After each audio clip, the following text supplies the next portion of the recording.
Looking to make a difference with your shopping? Visit communitypayitforward.us. Select the mission or cause you want to support and scan the QR code. You have two options. Click the first link and browse our giving partners, or use the second link to tell us what you need, and we'll find the right partners for you. Shop with these partners and keep your receipt or invoice. Next, click a picture or simply upload a picture of your receipt to the portal in every form, adding your name and email address. Your purchase now turns into a donation to the mission you've chosen. Community Pay It Forward shares your business story with those in need of your services to rally support for those who need us all.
Born into a real fight wasn't right.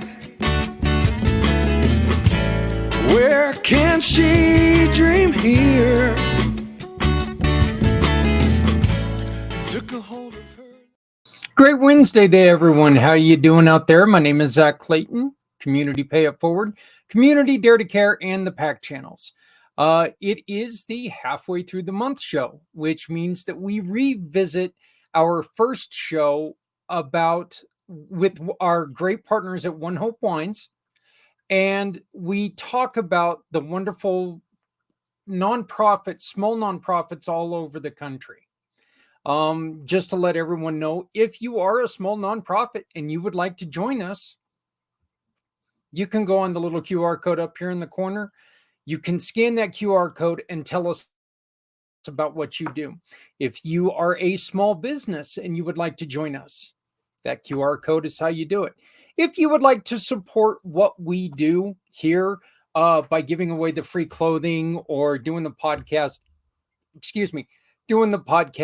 or doing any of the other stuff that we try to do, trying to make life better for others by partnering with small to medium businesses, there is a place that you can donate in there. I would greatly appreciate any donations, but you know what? My main thing is we want to make sure that you understand that when you shop with any of our partners, that means someone gets to benefit from your generosity for using our giving partners. We're also looking for new partners all the time. So if you know a business out there that gives a referral, that would like to join a program that soon will be the premier program when it comes to giving, let them know that Community Pay It Forward's out there. If you do this, we will give you a payment. Plus, we're also going to give the mission that you choose. Of course, we're going to give them a payment as well. So you want to learn more about that, just simply reach out to me at communitypayitforward.us. That is communitypayitforward.us. You reach out to me and say, hey, you know what? I'd like to learn more. I want to know more about what you do. I want to know more about anything. We're here to talk. World music development is our mission for the month. Unfortunately, the two people who I need for the show are both unavailable right now. Melissa is stuck in Southern California traffic, and Saim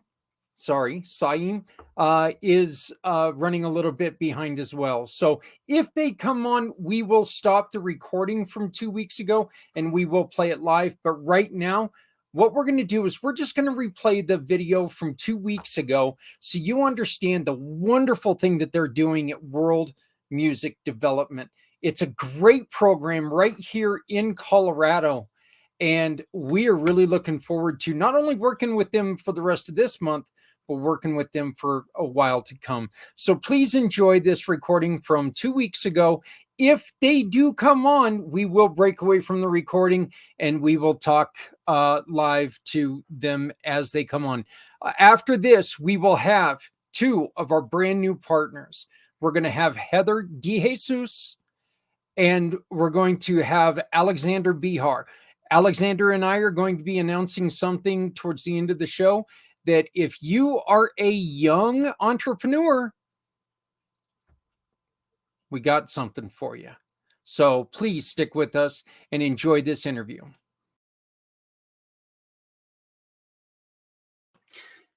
It's kind of funny.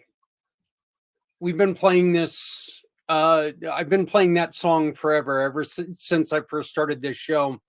And those of you who have followed me know that that's my really, really good friend, Theron Roberson. He's a local musician here in the Northern Colorado area. And this show is all about an organization that helps individuals like Theron thrive and help other people to change the world through music. We have a very, very packed show today, folks. And the greatest thing about this is you're not going to have to hear me talk a whole lot because I don't really have a lot of time to do this today. So we are waiting for our great friend, Melissa, to be joining us. And as soon as she comes on, we will get the introduction. We'll get that going. But I'm going to get to it, and I'm going to bring on our guest real quick right now because I want to learn more about him. Saam answered an ad yesterday when I was putting it out that, hey, you know what? We've got a spot. We'd like to invite people to come and tell their story. And he started telling me about World Music Development. And this, again, because I am a huge fan of musicians, local musicians, these people who work their butts off and create wonderful art, and a lot of time at the detriment of themselves. You know, I am really interested, and I am thrilled to bring you guys Mr. Saam Golgoon. How are you doing, sir? Doing wonderful, Zach. Thank you so much for having me today. It's great to be here. Yeah. So you and I were just talking a little bit. Music has been very, very important to you your entire life. Music meant a lot to you because when you were growing up, it was an escape. Yes, it was. Can you tell us a little bit about you come from a very I guess the best way to put it is you come from a very turbulent place. So can you tell us about growing up and what music meant to you? Absolutely. Yeah, I was born originally in Iran in the 70s, and it was during the time at a very young age, I believe I was about 6 years old, when the revolution in Iran happened, and that country overnight almost, or over a few weeks, it went from a monarchy to a theocracy. And very shortly after, a war broke out between Iran and Iraq, which caused the experience of having, bombs dropped on my head and seeing what war actually does to people, to communities, how it affects the innocent bystanders. And as one of those innocent bystanders of the war, one of the escapes for me was through music. I was very fortunate in life in the aspect of having very amazing, strong, educated parents who helped us with our mental health. I didn't realize that's what they were doing for us, for myself and my brother when I was young, but music was a part of it. And whenever I needed to escape, it was an easy thing. I started with playing the piano and the keyboard, and my keyboard was my best friend, at times that if I needed to just escape what was around me and going on, I could just play some music on that keyboard, and that was extremely helpful.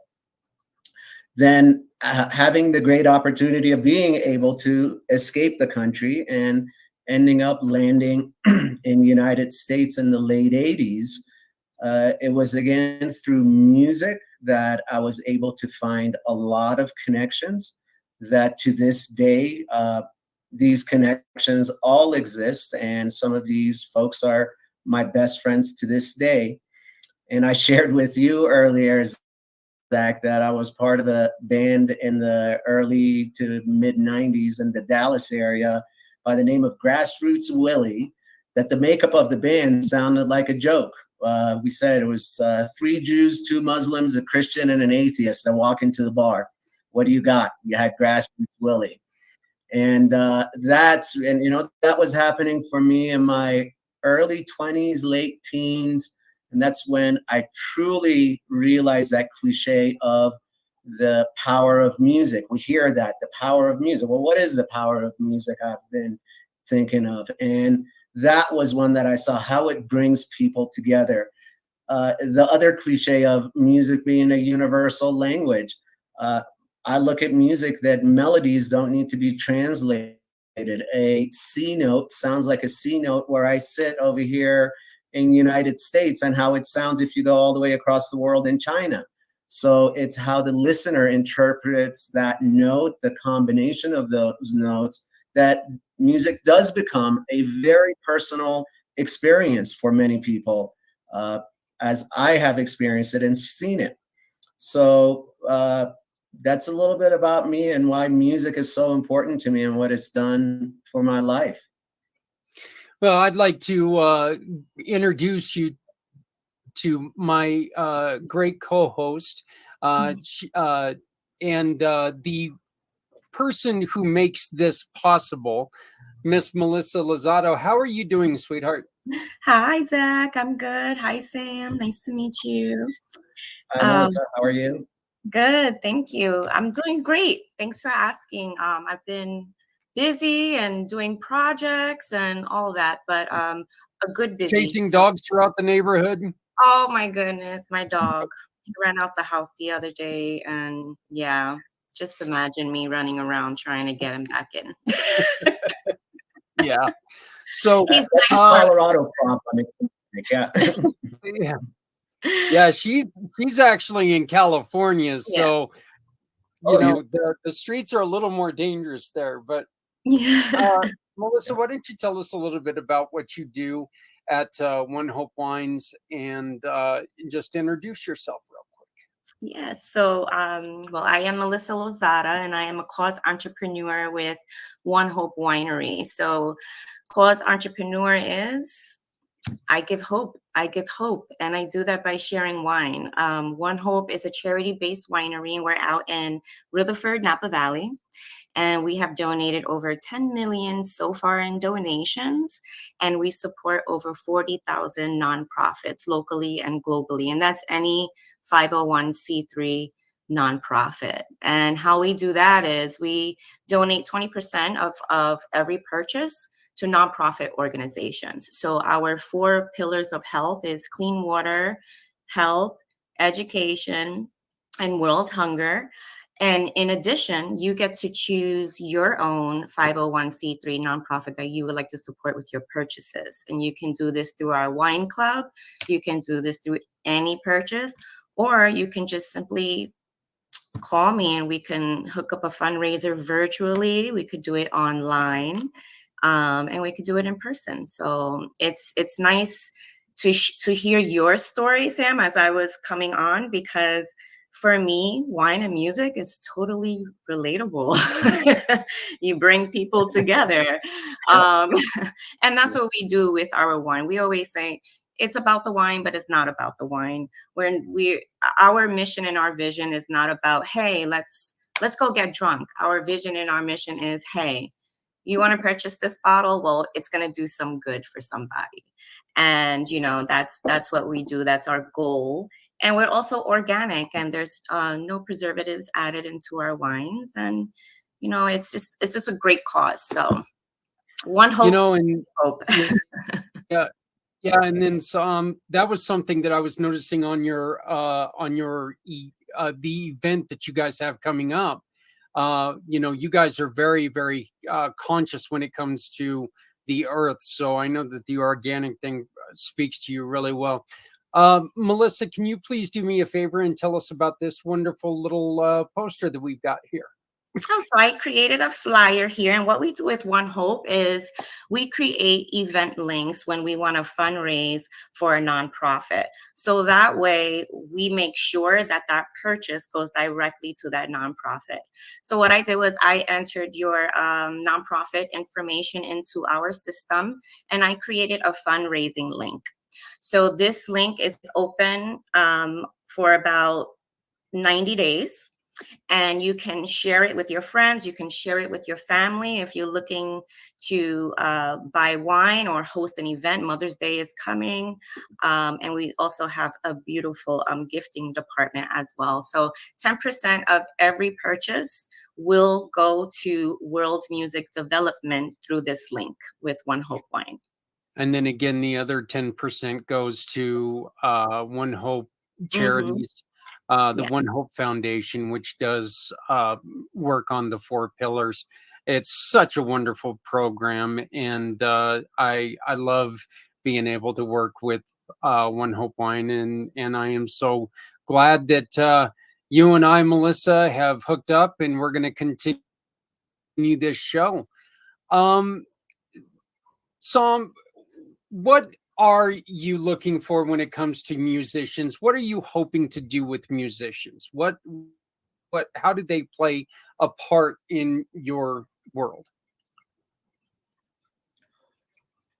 Well, musicians are the pillars of our organization that I say without music, we have nothing, because it is through the power of music that we're uniting people and raising funds through that power. So they're extremely important to us, and that importance was really brought to the forefront during COVID, that we saw how musicians and performing artists were affected during COVID. And at that time, we did shift our focus a little bit, because we were more focused towards community causes and giving back to causes that we consider the 5 pillars, which are education, housing, nutrition, healthcare, and economic development. And we started focusing more towards the musician and their survival at that time, really, So music and musicians are extremely important to myself and the organization.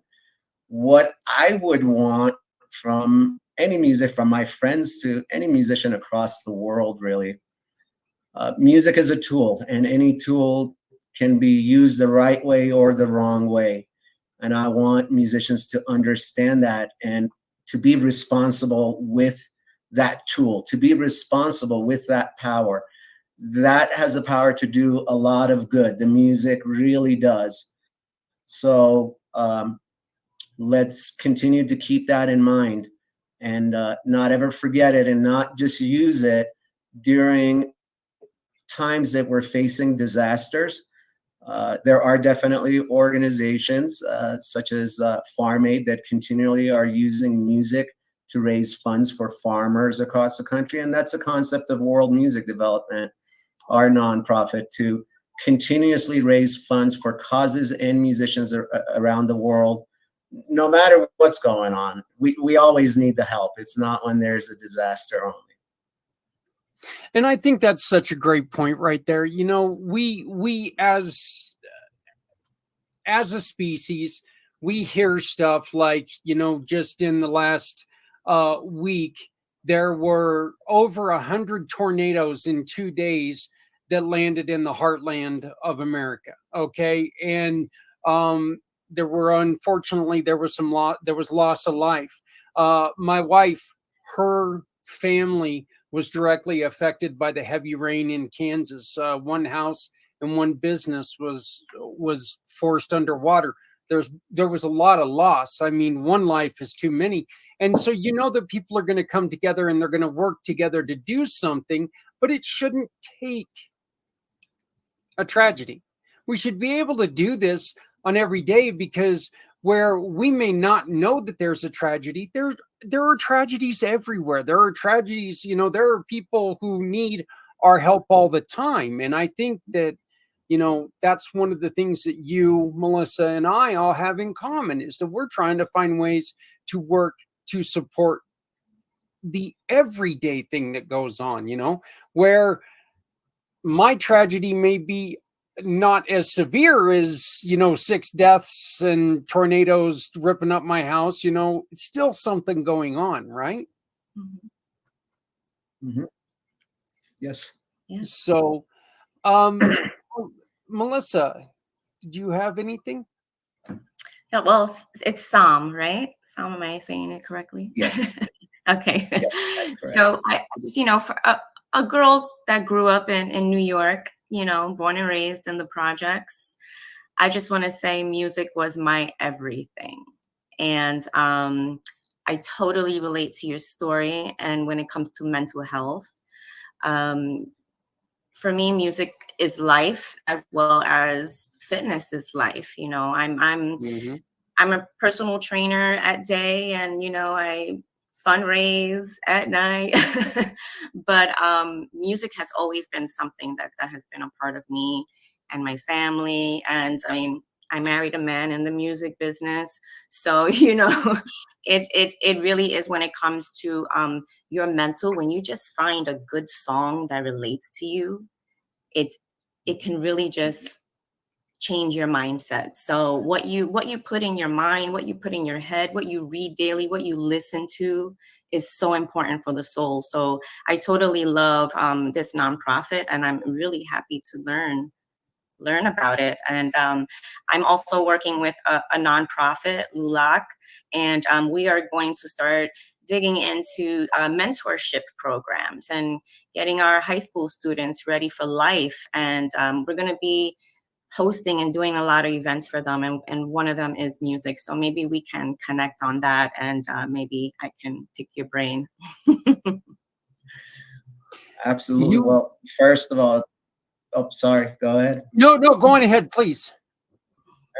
Well, Melissa, thank you so much for sharing that with me as far as what music has done for you. I always love hearing that from anybody, and I hear it a lot from a lot of different people. So thank you so much for sharing that. The other thing, I wanted to thank you for the support of One Hope for world music development. That generosity means a lot to us, and I would love to collaborate down the line and see how our organization and myself, I can give back to your mission, your cause, and what you're doing. Awesome. Would love that. Definitely. It's all about making an impact and helping one another and supporting one another and bringing awareness, which is one of the reasons why I love this podcast, because, you know, we learn about so many different nonprofits out there, and there's people need to learn, people need to know about who you are and how, you know, how we can support one another. So yes, I totally agree and would love that. So looking here on your website, which is worldmusicdevelopment.org, the vision statement is create peace through music. Very, very simple, very straightforward. And the mission statement: enhance and enrich communities by interrogating music into various aspects of life. Please don't try this at home. I'm a trained professional. This ultimately achieved through global artist partnerships, comprehensive music programs, and unwavering support for nonprofit initiatives. It's gorgeous, man. I love it. And let's also get this out there. The two websites that we're going to be showing today were created by Sam. He created these. This is one of the other things that he does. He's not just the nonprofit guy. He also has this going on. Sam, you have this Elevation Music Festival coming up. Can you tell us a little bit about that, please? Yeah, Elevation Music Festival is our largest annual fundraiser for our organization currently. The festival started in 2020. However, in 2020, World Music Development wasn't the presenter or producer. We were partners in presenting it by handling some of the logistics for the presenter at that time.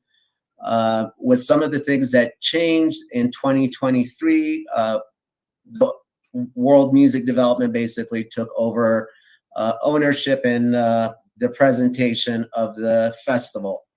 So this is going to be the second year that we're presenting this. This year, this is happening August 16th and 17th in the beautiful town of Alma, Colorado. I call it the little big town in the Central Mountains in Colorado. Our claim to fame for our town is that we are the highest incorporated town in North America. We sit at 10,578 feet above sea level. So this is some high altitude music. You know, you got to be prepared for this. As we say to people, come with your snow gear, even in August. You never know, you know. Yeah.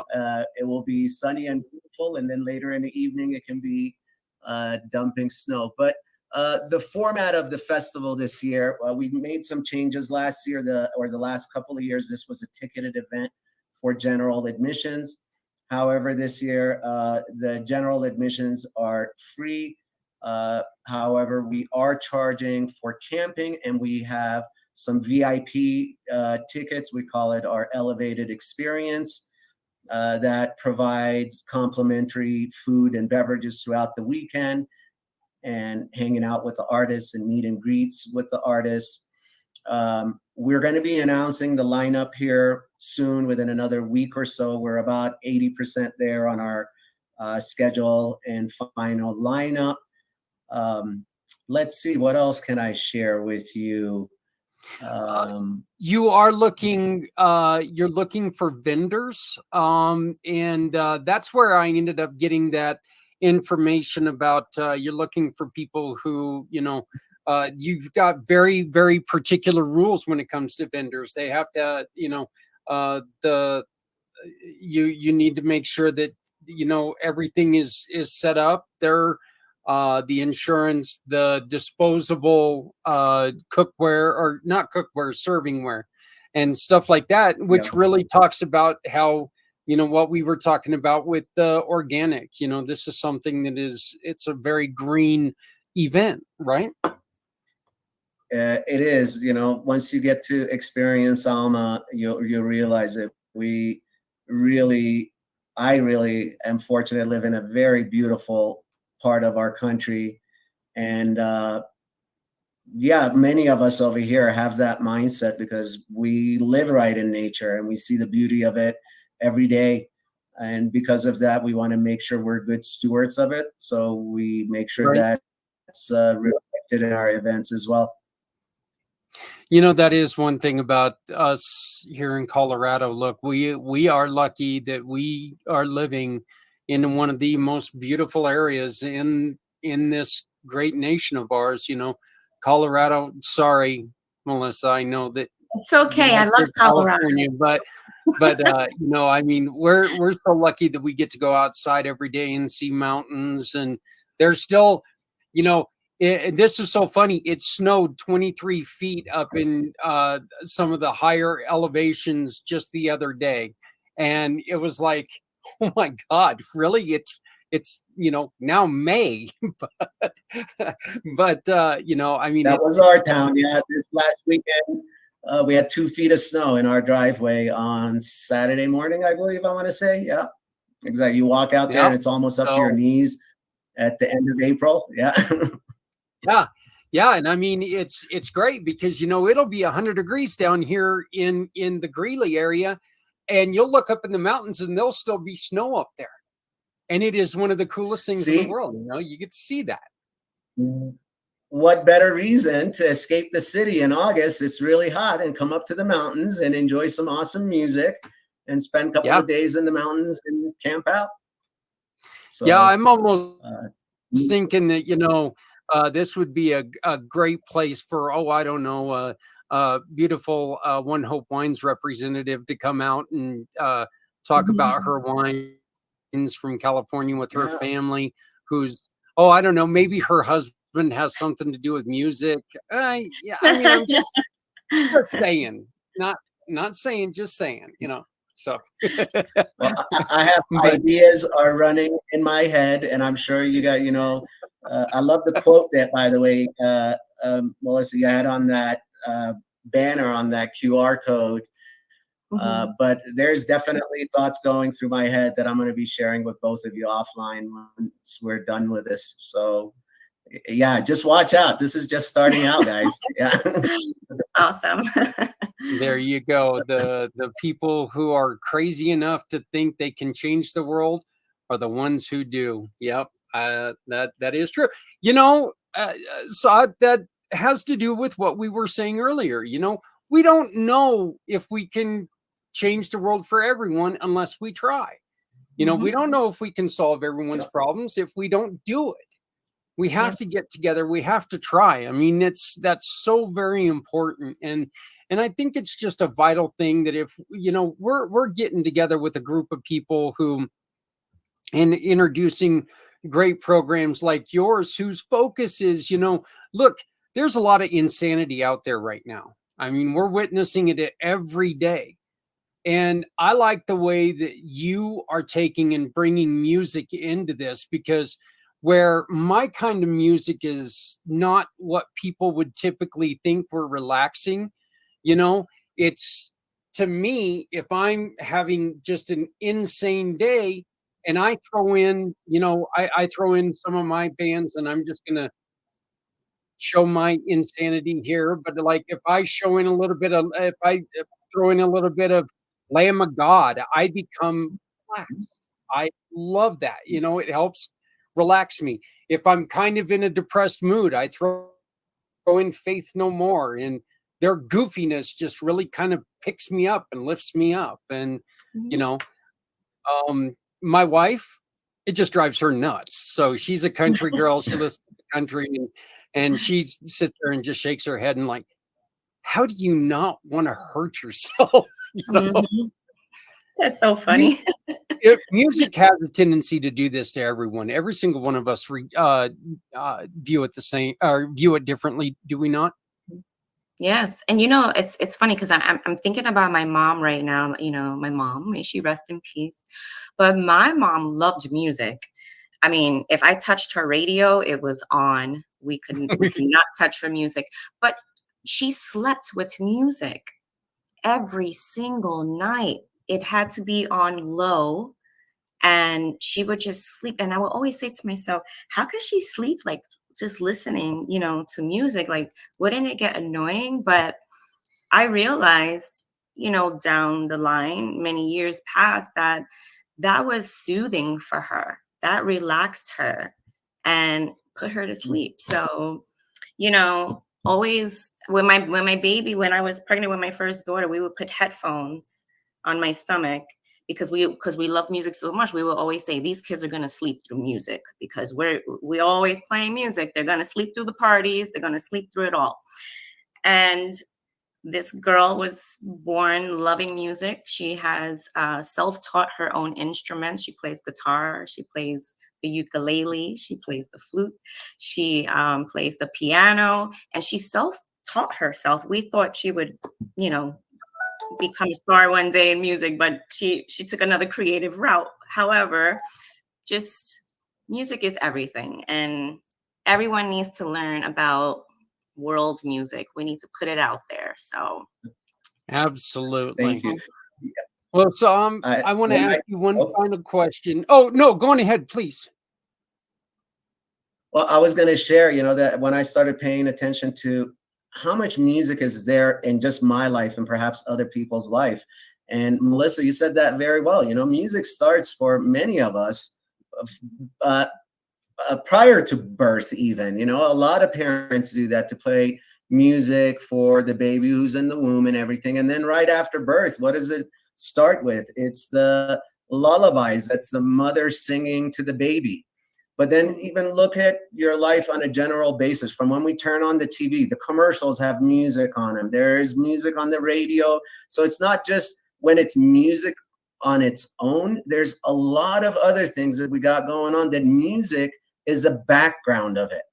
So that's something that's gotten my attention over the years, of how much music is actually constantly around us, that we may not be consciously aware of it, that there is music and it's influencing us while we're hearing it, but we're not conscious about that influence. So that's why in marketing, it's a great method of marketing, to use music in marketing. Yeah, yeah. And it's just, I love the way that, music is individuality, even though, many people love it. Oh, I think it's great. We've been talking to Sam Gold. I almost messed it up. Golgon. No, I'm sorry. I did mess it up. Golgoon from Yes. World Music Development. And I want to just ask you to please tell people how to reach out to you. Yeah. The best way to reach out to me through our website at worldmusicdevelopment.org, and my email address right there at the bottom of the screen, which is som@worldmusicdevelopment.org. And I believe my phone number was provided earlier as well. You're more than welcome to text would be the best thing, because I do get a lot of calls and my voicemail does fill up in half an hour, and everybody's always mad at me. Your voicemail is full. So text and email are the best methods of communication. Please get engaged with us, get involved with us. We have a lot of stuff on our website. We just recently introduced a music business program, online course, that the introduction of it is on our membership platform. We are providing opportunities. Here's another one for musicians to be able to have a side gig. Musicians are always, from my experience, a lot of times struggling financially to do their art full time. They have to, it's hard to do that and keep a full-time job, family and everything. So we've actually created an affiliate program for our artists around the world, or music enthusiasts, that we're giving 50% of the sales from our membership platform to musicians who sign up for this affiliate program. That's another way that we saw, as far as what's the way in economic development that we can give back to the music community. And that's one way that we're allowed to do it. Another way to get engaged with us is through our events, is through Elevation Music Festival, just helping us pass the word and letting your friends know about it and joining us in August. We will soon have our volunteer sign-up list posted on the website. I believe it's on the website. I just haven't made an official announcement or send out an email yet, and we'll do that here soon. And yeah, if you are a vendor around the state of Colorado or outside of the state and you do come to Colorado, please check out our vendor opportunities that we have. And I wanted to thank you, Zach. Thank you, Melissa. It's so great to be here, be among like-minded people, these crazy people that they think they're the ones that can change the world, And what I was going to add to this, I've heard half of the game is showing. This is what you were saying earlier, Zach, that there's always something happening, and some people, well, why me?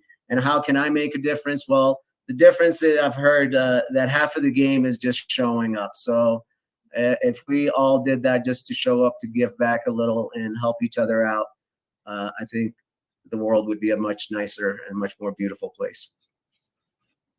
I absolutely agree with you. And now, Melissa, I'm going to let you take over the show real quick and do your part, and let's talk about some wines. Alrighty, my favorite part.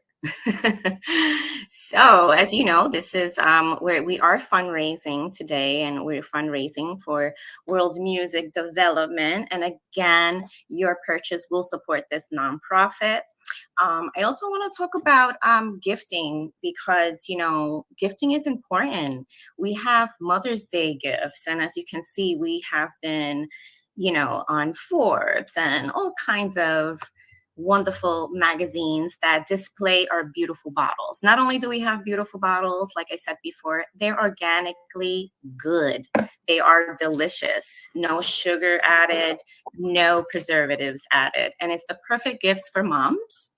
I call it mommy juice. So if you click on the link, when you click on the link and you go into our gift shop, you're going to see all these beautiful gifts that are on sale right now for 20% off. And you get to choose any bottle you like for that gift. So check that out.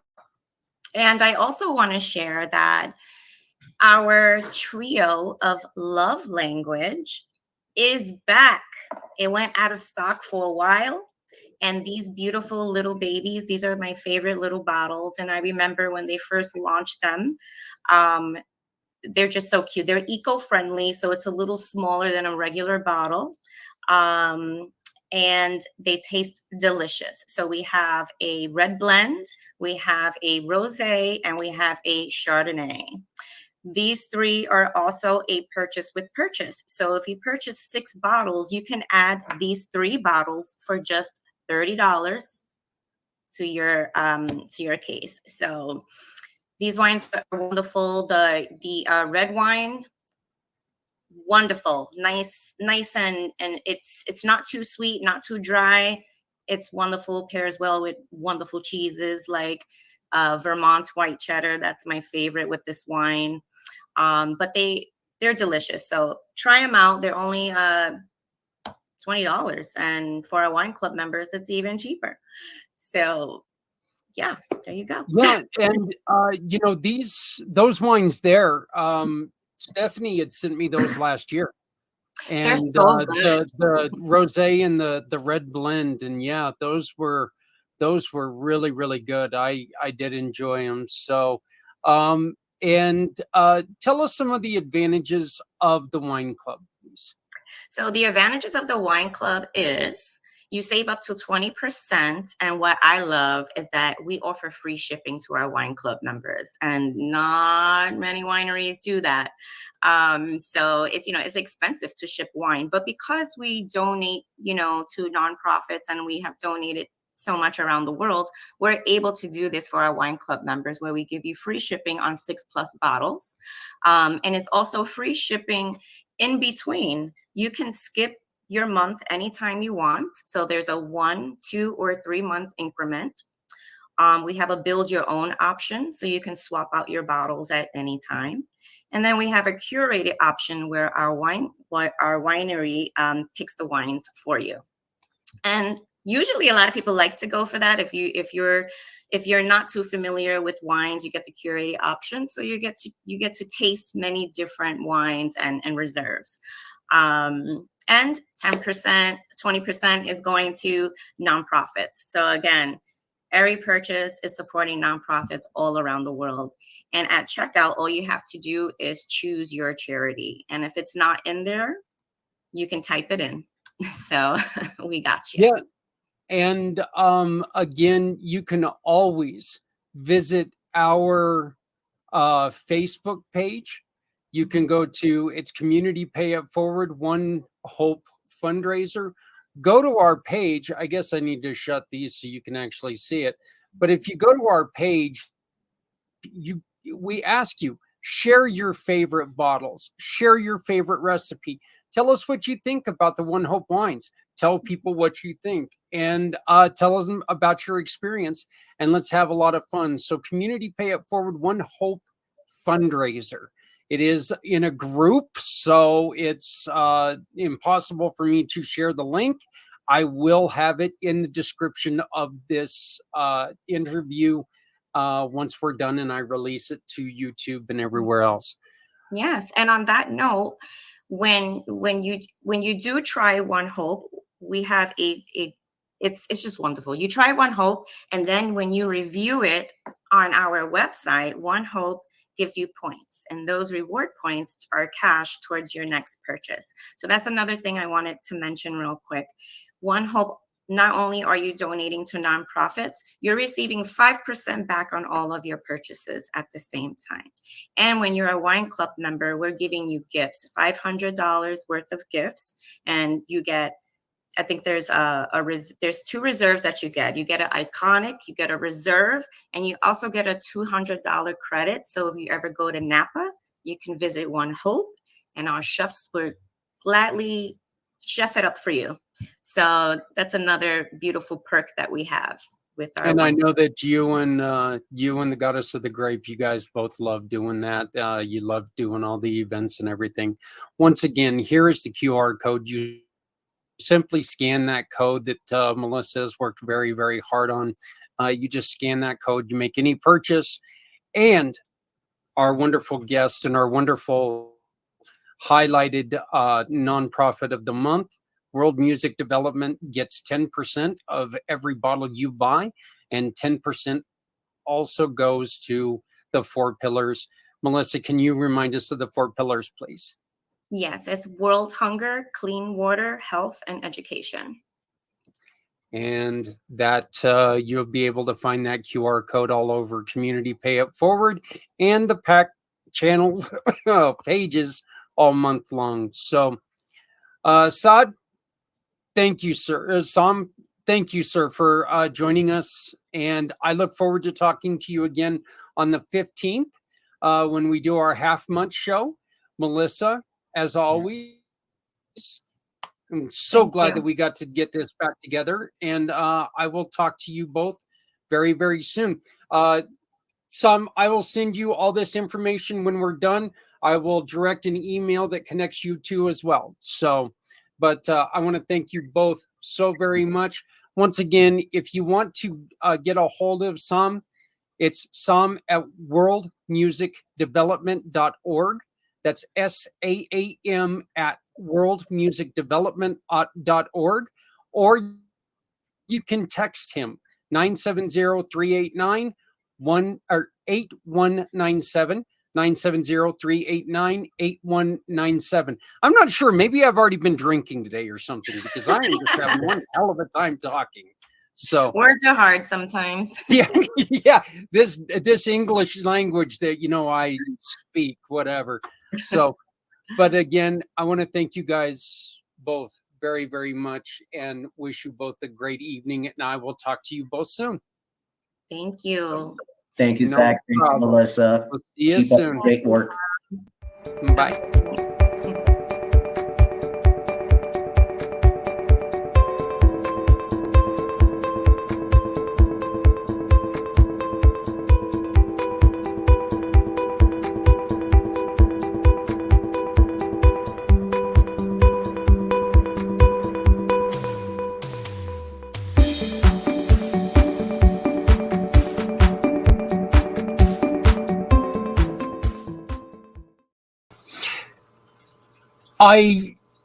Every time I listen to that, I get excited because, music is one of those things. I listen to a lot of books. I listen to a lot of talk radio news, stuff like that. But music is one of those things that when you listen to it, there's a shift in your body that is so important. And I think that every single one of us has that go-to music that makes us feel better. Of course, as I've stated, my music really not the taste of everybody else's music. I've been a Megadeth fan since my teenage years. I like the metal. That's kind of the way I go.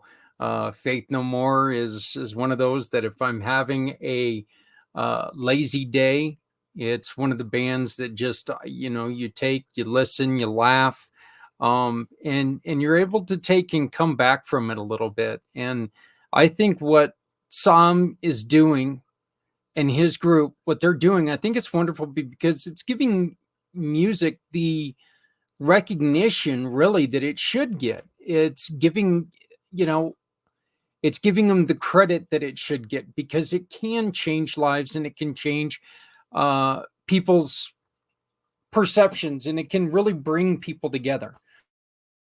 Metal brings you together by slam dancing. I know I used to joke with people all the time. I had dentistry done by metal concerts. So I also broke a finger, thank you, Will, by slipping at one point in time. So I do want to thank Sam, and I want to thank Melissa very, very much. And we do regret that neither of them were able to get back on. I told Melissa that we'll just start this again next month. And we'll go from there. We may have to make a change, so I'm going to be looking into that for the next couple weeks. Coming up at the beginning of next month, we've got a brand new mission partner, Dignify Dementia. And the story behind this organization, very small organization, is, I don't want to say heartbreaking, because it's really not. It's the reason behind it, yes, is a little heartbreaking. Finding out that somebody that you love that has dementia, that is terribly heartbreaking. But the truth that the father who had dementia, his first thought was, well, what can we do to help other people who go through this? And as I've mentioned, that's really kind of the way that nonprofits start. You sit there and you go through something, and your first thought quite often is, what can I do to not, to have people not have to go through this same thing? It's the reason why Community Pay It Forward is here. Well, Dignified Dementia, that's what they've done. They're trying to come up with the ways that they went through, the hardships that they went through with the diagnosis of dementia. They're trying to find a way to where other people don't have to go through the exact same thing.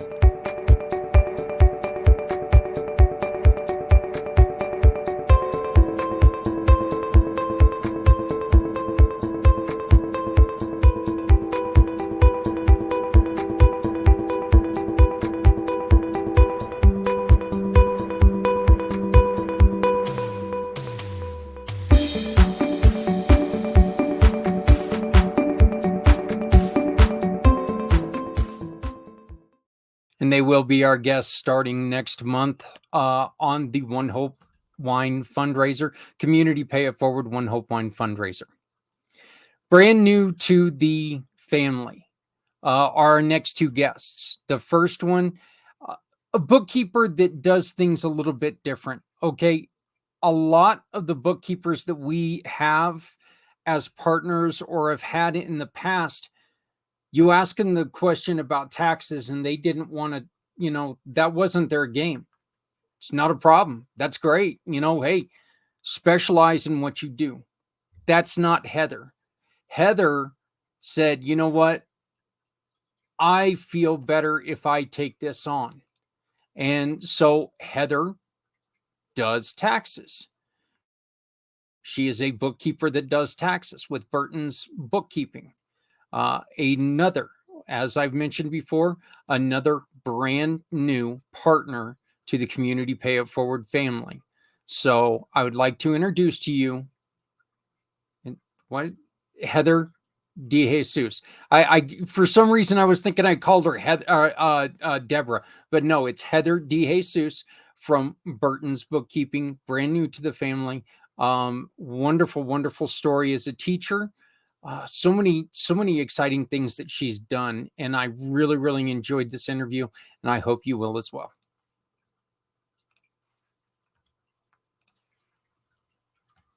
Hey everybody. Every business, and this is one of the reasons why I love working with small business. every business is different.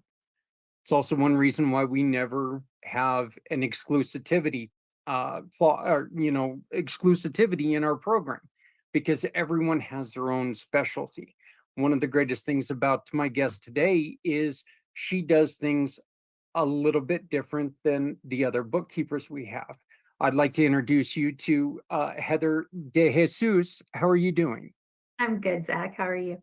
You started Burton's Bookkeeping. Tell me a little bit about it. What was the reasoning behind starting your own bookkeeping company? I've always been, I've always helped people with finances and things. And I was a teacher and I saw so many like small businesses suffering because they didn't have good bookkeepers, or they had bookkeepers that were just, they didn't care as much about their small business because they were small. And I love working with small businesses and watching them grow. And so that's why I started Burton's Bookkeeping and Taxes. You mentioned the teaching. There was an aspect of wanting to help out teachers as well when you started this, because as a teacher nowadays, they're not getting the backing that we need to get for them.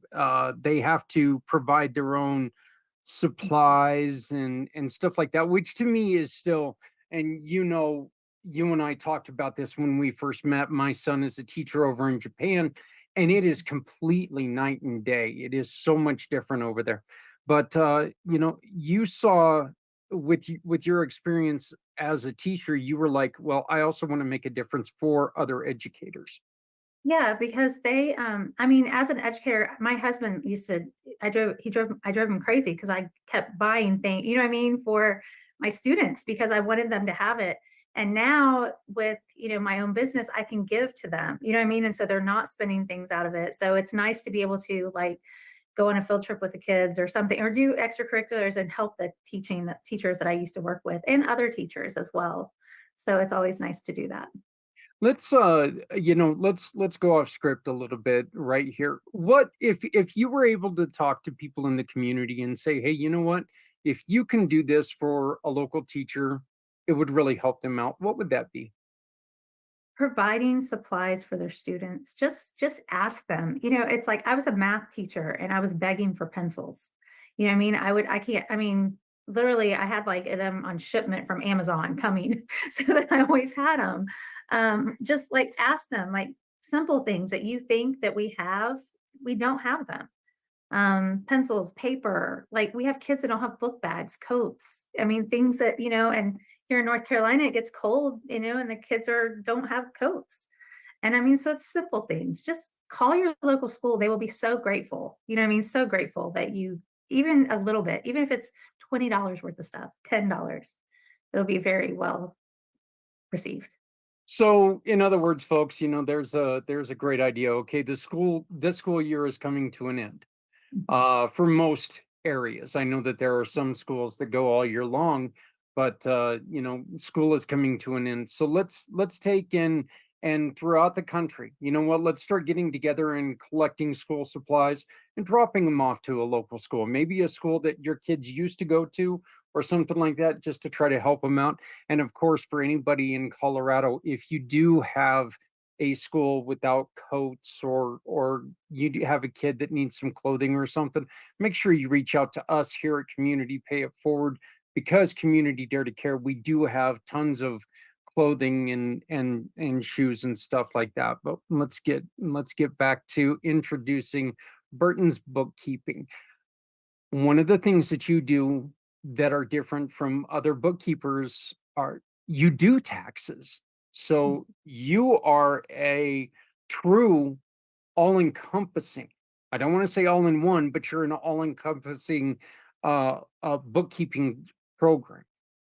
Yeah, and I got very lucky when I opened my bookkeeping business. I had always done individual taxes, but I had, well, I call her my partner in crime because she's in Missouri, but she's taught me so much about corporate taxes and S corps and things. So like I could actually take my bookkeeping clients and do their taxes for them, which isn't an extra cost for them. So that always helps. Because every penny counts when you're running a business. That's Oh yeah, yeah, very much. Plus, I know their books. So, I mean, I know what deductions they can take and I know what things, and plus those clients I don't do taxes for, I can help them to make sure that their books are ready for taxes. Like, because I know what their their tax preparer is looking for. What are some of the things that, and I don't want to say drive you crazy, but I'm going to say drive you crazy about businesses that they need to be paying closer attention to because it can save them money? What are some of those things that businesses can really do to help you, Mhm. but more importantly, help themselves? Well, one thing I look at for them to help themselves is to their credit card processors and things like that. There are so many of them, they don't ask for ACH or, you know what I mean? And that can save them so much, like in fees and things that they don't think about. Also, like some of the deductions, like they're like, oh yeah, I bought this subscription, yeah, I use it for business, but they don't think that it's, for business. It is. They have vehicles out there that they're running and they have a AAA in case one of their salesmen's, breaks down on the road and they're like, oh, that's personal. No, it's not. It's not. So just knowing, and that's why I always like to give them a list like of what the deductions for their thing that they can take. And then for me, just trying to make sure that every week or so, you know what I mean? Like I'm sending them and just responding to the ones that we don't know, because in a month, you're not going to know. They're not going to know. I mean, Zach, come on, think about it. I don't know what I bought at Walmart a month ago. I don't know So, what I bought this last weekend, and right. we're So, recording this on a Tuesday, and I right. can't So remember everything that that's I what I'm saying. bought on this weekend. So yeah. To help your bookkeeper by, keeping up when they, weekly and said, hey, I bought this. I have one client that's so awesome with that. She'll email me, hey, I bought this. Only this amount was business associated, but I got the receipt. You know what I mean? So that helps out so much. Heather, one of the things that we've done before, and I hate saying this because it's a little bit grandizing, but that's not the purpose of this. You Mhm. cannot write off every meal as a business meal, but we once in a while will take, and like I'll walk into McDonald's and I'll see somebody who's, outside, and we'll purchase a meal for them. Can we write those off? Depending on how you do it and how much it is, you can. You can take it off as charity. And then when you itemize your taxes, you can take that off as charity. So Okay. mm, What do you have to do anything special to make that stand out? Do you have to have them like sign a receipt or something like that? Because usually it's just like, I'll buy a number yeah. two with Right. But when you give them cash, it coffee. isn't, you know what I mean? Like like Right. giving them cash is gonna be more, but like when you're buying a meal, if you're claiming it as, like, and mostly most businesses that aren't S corps that are that are just sole proprietors, they're doing their individual taxes with their business. So that could be, you know what I mean, part of their itemized deductions as charitable. Just keep the receipts. And some things people forget about is the miles. Yeah. If they go and like help, like I have a tax client that goes and helps at the YMCA. She volunteers and she volunteers there once a week. Those miles count too as tax deductions that people don't think of. What about networking miles? Yeah, whenever you go to networking, you get to take those off. Keep So, track. yeah. So I get Uh, to take off all the way to Colorado, right? Isn't that where you are? Colorado? No, Yep, I'm yep, kidding. yep. So yeah, there you go. You know what? Yeah, you come in and you talk to us. That's going to be one hell of a deduction with gas prices right now. Definitely. I mean, Definitely. it's not the gas prices of a couple of years ago, but thank God. Yeah. Yeah, there are so many deductions. And what are some of the things that people think that they can deduct, they try to deduct, and you're like, no. Mills are a big one. People think that every time they do a mill, some people think that if they give their kids money, like when they're in college, they can take those because it's like part of the business. But you can't do all that either. And then a lot of people do like if they buy their clothing, they think because but clothing's only if you have like a uniform, like a specific uniform, like a nurse or, like I have a car salesman that I do taxes for. He has to wear certain shirts and hoodies and things like that. So What about like a business suit, a suit and tie? Can that no? Okay. not Yeah. unless you are like a statutory employee and you work for someone else and they tell you you have to wear this suit, this color. But if they say dress attire, no. I know. Okay. Well, there goes what I was going to do this weekend. No, I Well, you I don't need wanna a get new suit audited. jacket badly. So, but yeah.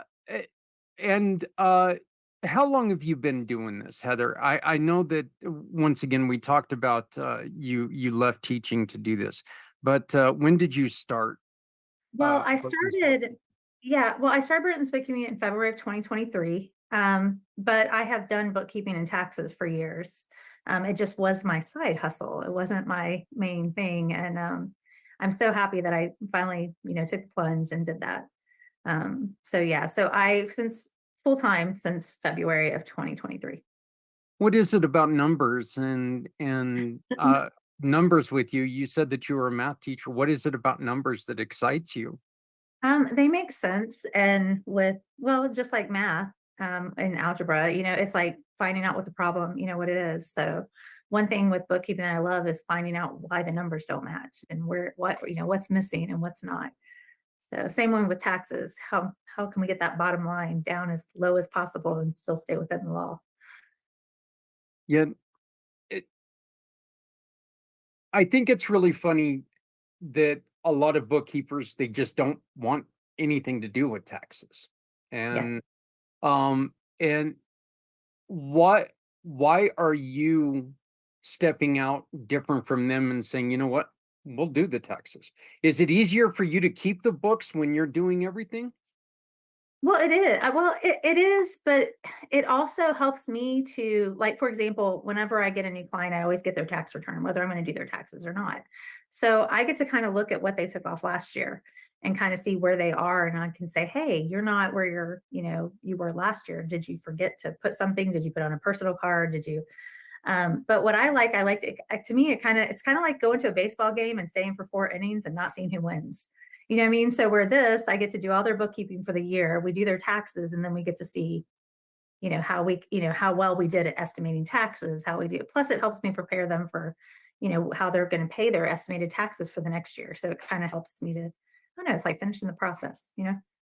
That is so funny that you bring up that sports analogy. If there's one thing that bugs the hell out of me at a game is when you go with somebody and they want to leave with like 5 minutes left. Well, let's get out of here. Let's get out of And the then a parking winning lot. touchdown or winning Yeah, something.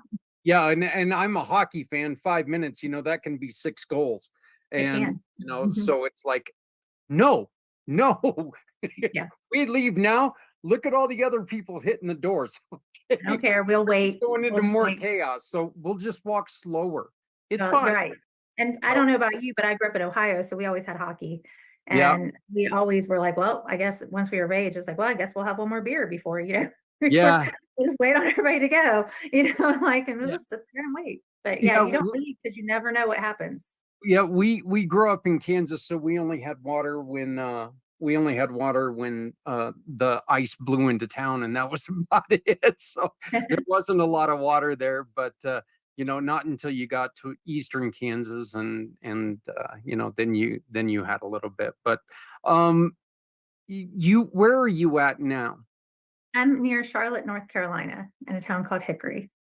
So Okay, but you can do this anywhere, right? most of my clients, I only have like 3 local clients. Everybody else is everywhere else, everywhere from New York to California. Are the is the bookkeeping different in every state, or is it predominantly the same? It's predominantly the same. It's the taxes that change. You know what I mean? But the bookkeeping is the same. What about state taxes? You know that you've got states like Texas and Florida that I do not, love those yeah. states. Because they don't have any state tax now. Yeah, you do have different. That is different because the percentages are different. But for taxes as well as so when I prepare their taxes and figure out their estimated, I do have like a little cheat sheet. It kind of like put it in and it tells you what state, and then you can tell what the things are. But yeah, every state has a different percentage, different laws. All the nonprofits are different, depending on what paperwork you have to fill out for the state. So. One of the things that people do not know, a lot of people are unaware of, is everybody has heard the code 501c3, but there are different codes for nonprofits, right? There are, yeah, and there's a lot of different tax forms too. I mean, a 990 has like 4 different tax forms depending on how you do it, whether they're taxed interest, whether they're not, whether they're a trust, whether, I mean, it just depends. An HOA and condos have a different form. So they're all different. There's so many different forms. What about, and I don't know how this affects small businesses, but what about places that have employees like share drivers, where the employee themselves is basically it's up to them to file their own taxes. Uh, The do they, 1099s, I'm like the sorry. 1090 like the 1099 employees. Right, right. Um, do they are they basically filing as like a small business owner themselves? Is Mhm. that what it Yeah, is?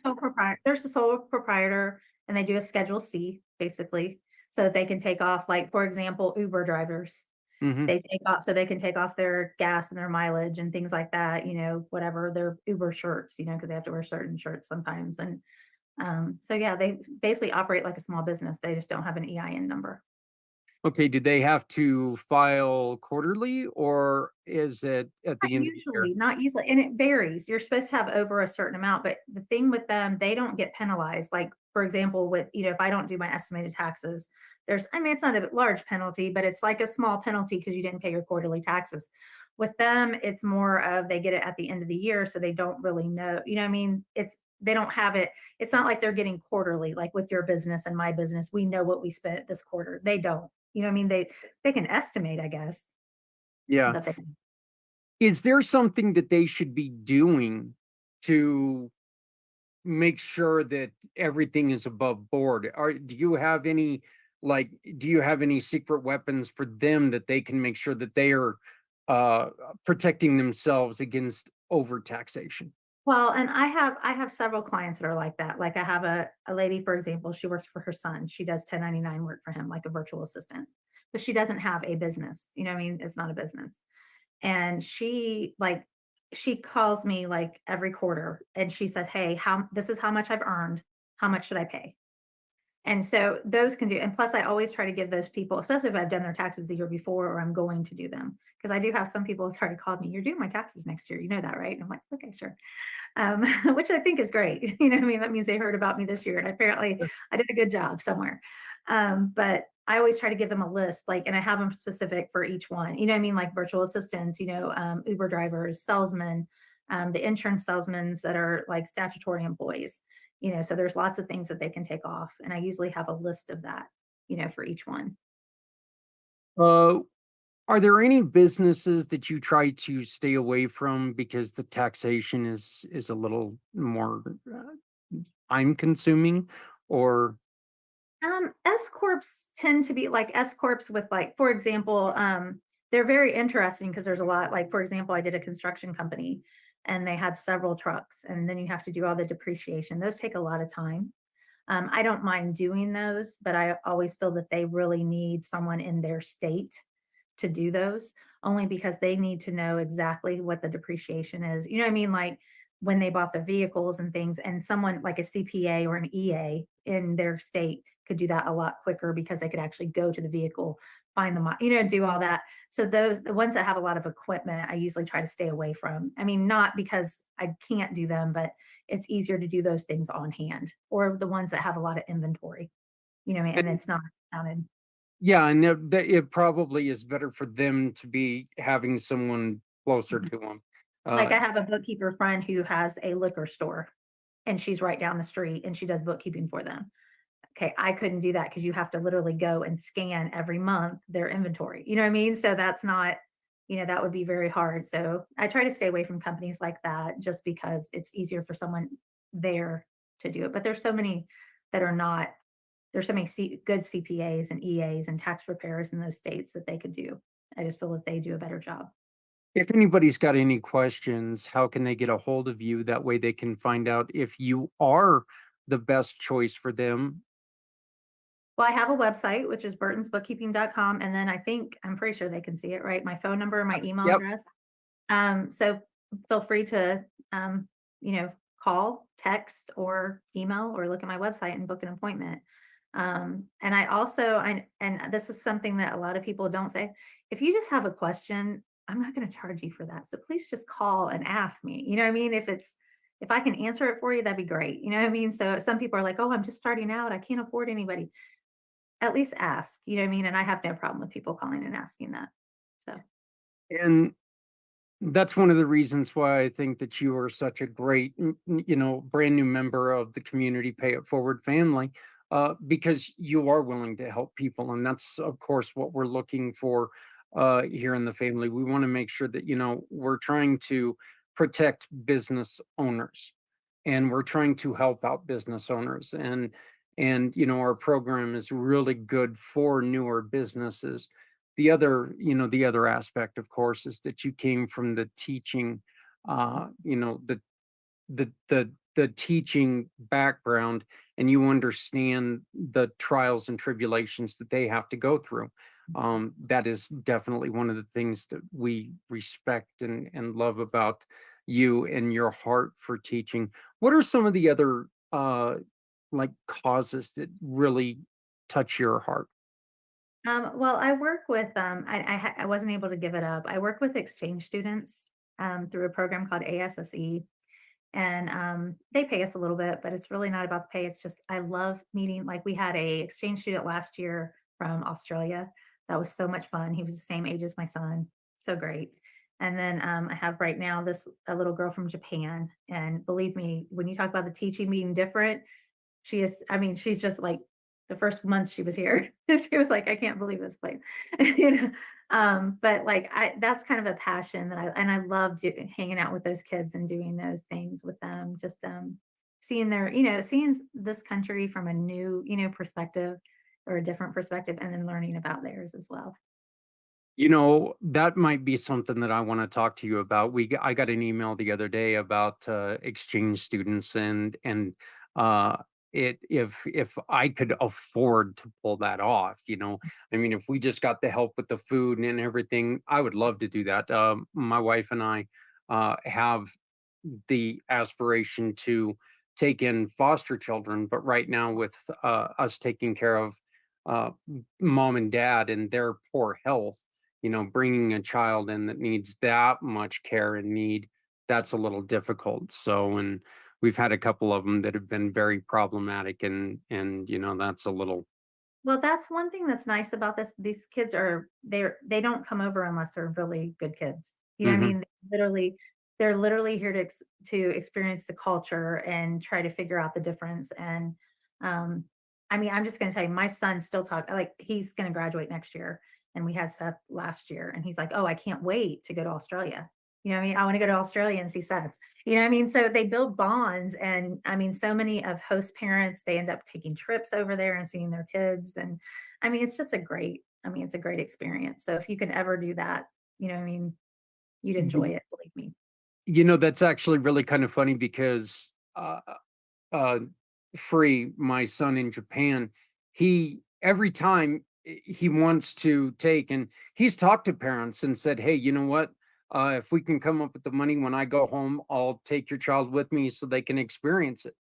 And he really wants to start that, and bring the kids here to America, bring them to Mhm. Colorado and to Kansas, and just give them that experience of what America's like.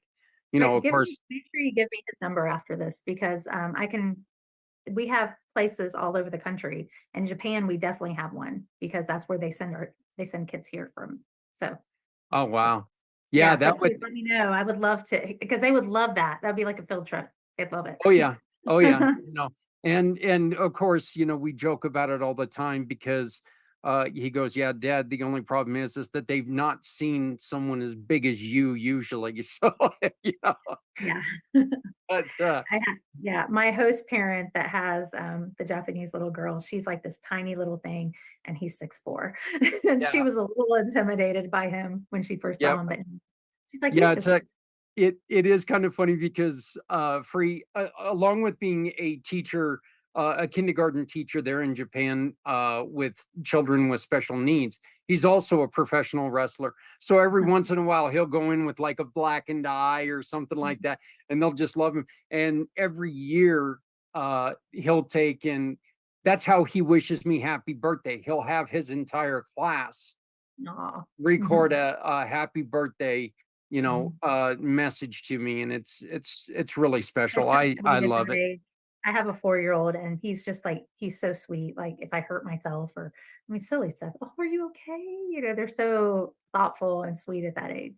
So, You know, I have eh, I have a saying that I love my kids, yours not so much. But that's not really true because I love I love trying to help kids. I love the excitement of a kid, with our Cub Club that we're trying to build, Heather, and you and I really need to talk about that. We've created ironically, I've got one here because we're putting together this thing for an event. But we've got our little Cub Club coloring book that I create that, we're trying to bring back the, the, what it is it's just a ID that a kid can carry with them. mhm. And it's got some special things in there, because God forbid something happens to your child. We want to make sure that mom and dad are also taking and recording their children, Mhm. grabbing that phone, utilizing the camera on the phone, because phones are no longer for telephones, they're for No, they're cameras. not. They're Yeah. computers in hands. Right, but, making sure that the parents are recording their kids saying, some of the words that they struggle with. It's not spaghetti, it's scapetti, or, you know, for a child, I'm sorry, it's not Fruit Loops, it's Fruit Loops. They get excited about this.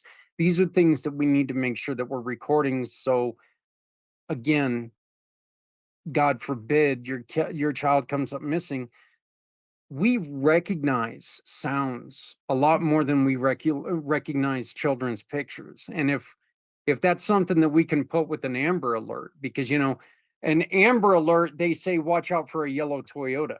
That's the only damn car you see that day. Right, exactly. You see a bunch of them. So, and who has time to sit there and Mhm. if you're driving properly, who has time to look for a license plate? So I mean, there's so much that we can do. And yeah, the Cub Club is something that's very, very important to me. And it's just because, I'm sick and tired of seeing kids get left behind and kids get hurt. So Mhm. we need to support children all over the world. And that's why I love this idea of doing this. We're thinking about becoming a home for young men who come to Greeley to play hockey, Mhm. being a family for them to stay with us for a while as well. But Well, and um, it's great. We have my husband's Dominican, which is where the De Jesus comes from. And we have a small little baseball team here. And there's a lot of Dominicans that come and he's always inviting them to like, our house or whatever, just for like a little taste of home. So that's always nice too. So it is, they'll love that. and it's great. Look, we as adults, we hear a lot. Well, these kids today, they don't. Okay, Not stop. all of them. What Not all what of have you them. done to help these Mhm. kids? Because you didn't grow up knowing everything. No. You know, you may think you did. I I I Well, we wish, thought we did. We thought we yeah, did.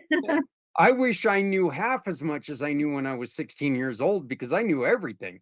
But, Mhm. hell, I wish I knew a quarter of what I knew when I was 16. But, Yeah. but the thing is that if we need to mentor these kids instead of just sitting there taking and, you know, just giving up on them. And I think that, what you're doing is wonderful. I absolutely appreciate it. And again, I think that, you joining our family, I think it's a wonderful fit because there's that passion, there's that compassion, and there's that love for helping others. Uh, To you know, have that in order yeah, to thrive in this world. That's what makes people different from others. You can get up and have a terrible day or you can make someone's day. So you decide. that's And it doesn't take an act of Congress to do it. Thank God. It would never happen if it took an act of Congress. But no, we're not getting political here. Heather, is there anything else that you would like to let everybody know? No, I think you've covered it all. So I just really appreciate the time with getting to the community and, just getting to know people. Well, we are thrilled to have you as a sister in giving and being part of the family. You can get a hold of Heather at 980-858-3033. That's 980-858-3033. It's so nice having it above your head there. I can read it right from there.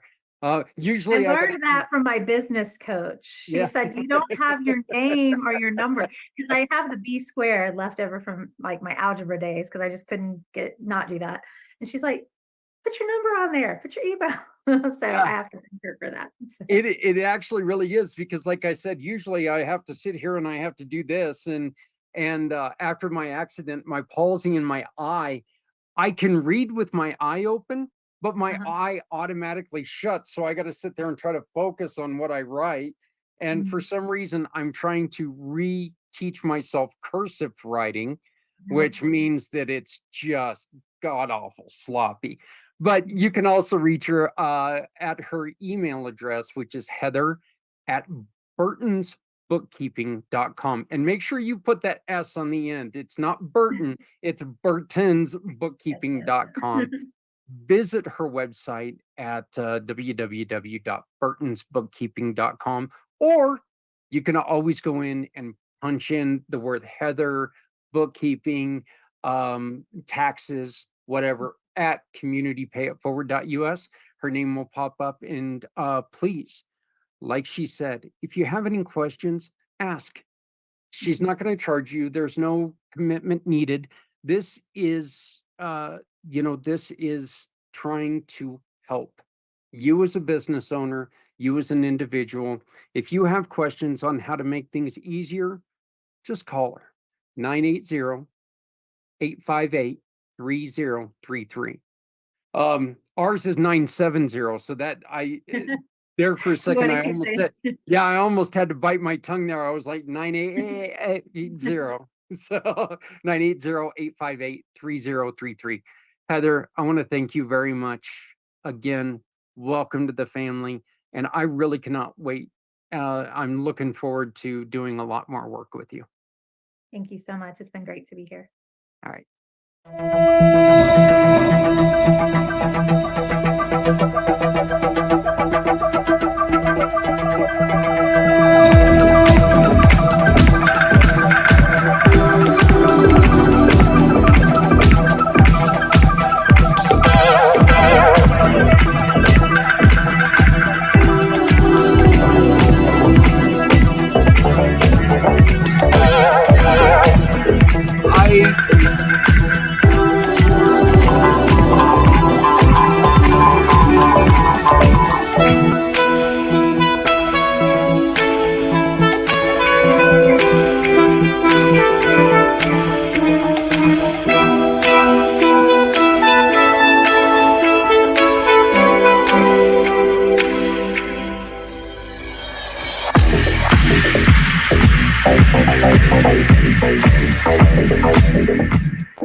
I met Alex a couple months ago, and it was actually kind of funny because we met him during the time when we were doing the brain injury shows, and Alex and I started a conversation, and then I mistakenly thought that he had contacted us for the brain injury thing, because Alex, you've had an injury when you were younger, yet it was just an introduction of the minds, not the brain. But that one conversation and that one mix up has really created a very, very cool partnership. And I'm proud to announce Alex Bihar as a silver partner in the giving family with Aflac. So Alex, welcome to the family.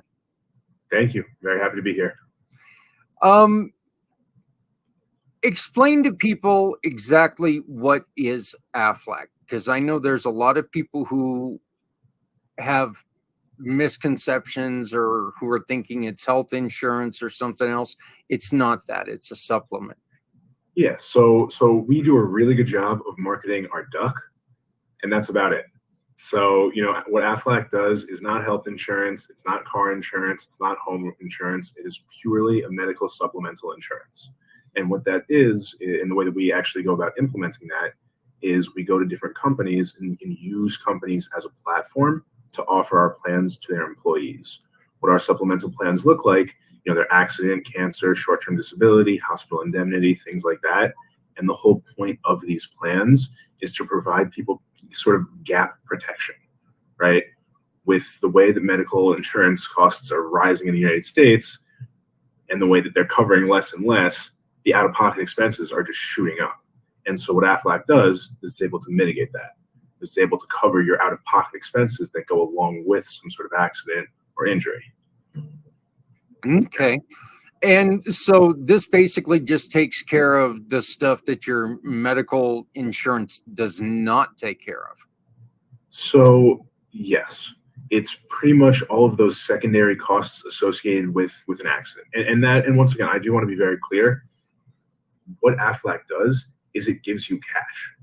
It gives you cash so that you have the ability to go and pay whatever those secondary expenses might be, right? So it gives you the cash that you need. If you want to devote that to medical bills, you devote that to medical bills. If you want to devote that to the transportation required to getting you to and from the doctor's office and the hospital, and you want to devote that to, buying dinner and food and all these other things that, you're losing out on because whatever your injury has taken you out of work, or your injury has taken you out of whatever income you're supposed to be getting, you still need the money to pay your bills and to pay for food. Mm-hmm. That the money that you're getting from AFLAC can be assigned however you want to assign it.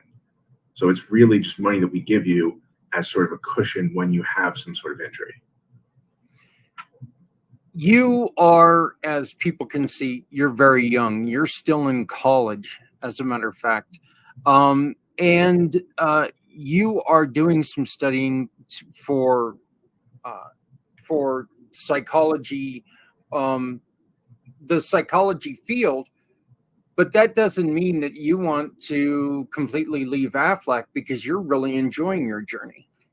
Yeah. So pretty much AFLAC came to me when I was sort of freaking out about post-grad and, everything within psychology. You need a minimum of a master's. I personally don't want to just get a master's. I would want to do a PsyD, which is the psychology equivalent of a PhD. There are psychology PhDs, but it's a more clinical approach to psychology, which is what I like. And I was sort of freaking out, minimum of 4 years. And I just really, that route, it feels very difficult for me to devote that much time of my life without sort of making any money or really just getting to the end of that and not being in a good position with, just sort of the way my life has gone. And it just it made a lot of sense for me to go out and look for a job. And AFLAC was a really good potential part-time gig. And since starting there, I've really bought into the mission and bought into all the way that AFLAC goes about protecting people. I've really bought into that. It's AFLAC is a truly great company. It's 95% claim satisfaction rate. That's unlike any other insurance company out there. When you look at they make a lot of promises, but then they don't pay out their claims. AFLAC does, and it's my job to make sure that happens. So that sort of shifted my perspective on what the future is going to look like, because psychology is still what I love and what I want to do, but I also feel like I'm really helping people when I'm offering AFLAC to people. And also, the other part of my job is I'm a claims servicer. So whenever somebody comes to AFLAC with a claim and says, oh, I'm having trouble cashing it out, it's my job to help them cash it out. So it feels really good to make sure that people actually get the money that I told them that they would get. And so, psychology is still the end goal. It's still where I want to end up in 20 years. But for the next 10 to 15, I think AFLAC is really what I'm settling into. I get excited when I hear that somebody's excited about insurance because, they do actually do what they say they're doing. as we have talked about, I had a horrible experience with insurance companies after my accident, and I still fight with them every time something goes wrong. So, hearing that there's any insurance company out there, insurance type company out there that is that's actually making a difference and helping people is, to me, a godsend, because I know how difficult they can be. Why psychology? That's a great question. I think it's just the way that I interact with people. It's what I've been fascinated in since way back in high school. It's when I talk to people, I just find sort of what makes people say what they say extremely interesting, and what makes you and me, and what differentiates us. I just find that so interesting. Like, why is everybody not the same type of person? Is it, I don't know. I'm really fascinated with sort of what makes people themselves. I wonder a lot. I wonder a lot of those questions. I've always had the question on, why do people want you to be like them? Because I'm one of those guys, Alex, that I would have to say that, you know what, I don't want you to be like me. If you and I were, if we were the same person, I don't think I'd like you very much. I'm one of those guys that I love the difference in each person. I like the way that even if we see things the same way, we see it from a different way. I like the way that you have different aspects of everything. And so psychology, one of the reasons I ask you these questions is because psychology interests me like a lot. I guess is the best way to put it. Psychology is one of the things that has really, as I've grown up, we're going to say that and just be nice. As I've grown up, psychology has become very intriguing to me because of the way that people act. So, what are some of the things that you would like to do with the psychology when you get into it? And are you going to be focusing on a specific type of person? Are you going to be focusing on youth, or is it going to be open? That's a great question. I would want to open my own clinical practice, and normally when you're opening a clinical practice within the field of psychology, there's a lot that has to go into it before you're able to open it. You have to build up your reputation. You have to build up your clinical experience. You have to put in multiple years with other well-established clinical psychologists, and that is sort of what I'm using AFLAC to hurdle, right?